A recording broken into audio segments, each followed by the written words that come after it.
Au cœur d'un petit village du Bénin vivait la famille Adomou, connue pour son héritage sacré, celui des tambourinaires et des griots. Le plus respecté d'entre eux était Baba Adomou, le grand-père. Il possédait un tambour ancien, transmis de génération en génération. Un tambour dont on disait qu'il vivait. Avant de mourir, Baba réunit toute la famille et leur dit « Ce tambour ne doit jamais être joué après le coucher du soleil, sinon vous réveillerez les esprits. » À sa mort, on suspendit le tambour dans sa case, à côté de son portrait. Et la vie reprit son cours, paisiblement. Un soir de saison des pluies, une coupure d'électricité rassembla toute la famille dans la maison.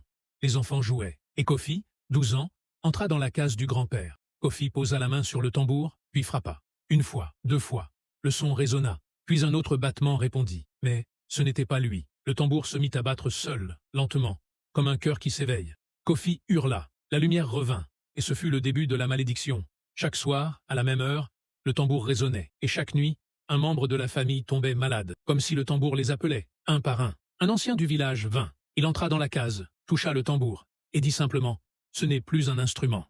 C'est un lien. Il doit retourner auprès de son maître. » La nuit suivante, la famille enterra le tambour dans la tombe de Baba, avec des colas, du sel, et une prière. Depuis ce jour, plus un battement, plus de maladies. Le calme était revenu. Mais le village n'a jamais oublié. Certains disent que si tu passes près du cimetière un soir de pluie, tu peux encore entendre un tambour battre lentement sous la terre.